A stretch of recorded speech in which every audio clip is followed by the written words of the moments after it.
আসসালামু আলাইকুম রহমতুল্লাহি ওবারাকাতু। প্রিয় দর্শক, প্রতিদিনের মতো আজকেও একটি ভিডিও নিয়ে হাজির হয়ে গেলাম। তো আজকের বিষয়বস্তু হচ্ছে শরীয়তের দ্বিতীয় উৎস সুন্নাহ। তো চলুন ভিডিওর মূল পর্বে যাওয়া যাক। শরীয়তের দ্বিতীয় উৎস হলো সুন্নাহ।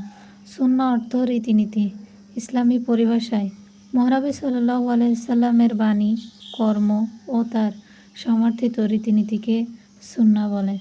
সুন্নাহকে হাদিস নামেও অভিহিত করা হয়। সুন্নাহ হলো আল কোরআনের ব্যাখ্যাস্বরূপ।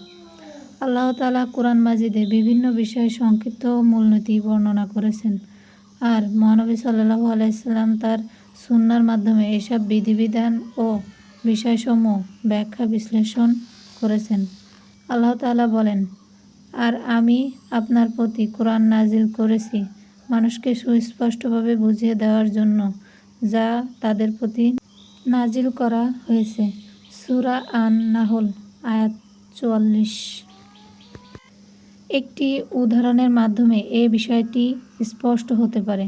যেমন আল কোরআনে বলা হয়েছে আকিমুস সালাত, অর্থ তোমরা সালাত কায়েম করো। সূরা আল আনআম আয়াত ৭২। কিন্তু কোথায়, কিভাবে, কোন সময়ে সালাত আদায় করতে হবে এর কোনো পূর্ণাঙ্গ বর্ণনা আল কোরআনে পাওয়া যায় না। রাসূল সাল্লাল্লাহু আলাইহি ওয়াসাল্লাম এর ব্যাখ্যা করেছেন।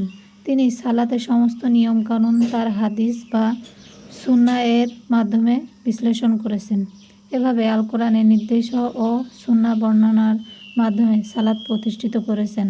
মূলত সুন্নাহ বা হাদিস হলো আল কোরআনের পরিপূরক।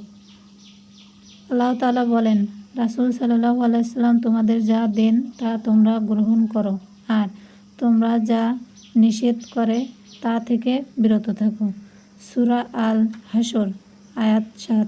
সুতরাং প্রমাণিত হয় যে সুন্নাহ বা হাদিস শরীয়তের অন্যতম দলিল ও উৎস।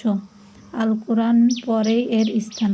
প্রিয় দর্শক, ভিডিওর মধ্যে ছোট্ট একটি অনুরোধ থাকবে, ভিডিওগুলো ভালো লাগলে ইউটিউব থেকে দেখে থাকলে সাবস্ক্রাইব করবেন এবং ফেসবুক থেকে দেখে থাকলে ফলো দিয়ে আমাদের সাথেই থাকবেন এবং আমাদেরকে উৎসাহিত করবেন।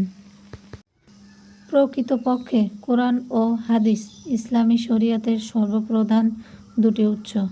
এগুলো মানুষকে সত্য, ন্যায় ও শান্তির পথে পরিচালনা করে। এ দুটোর শিক্ষা ও আদর্শ ত্যাগ করলে মানুষ পথভ্রষ্ট হয়ে পড়ে। সুতরাং মানব জীবনে আল কোরআনের পাশাপাশি মহানবী সাল্লাল্লাহু আলাইহি সাল্লামের হাদিসের প্রয়োজনীয়তা অনেক। তো প্রিয় দর্শক, আজ এ পর্যন্তই।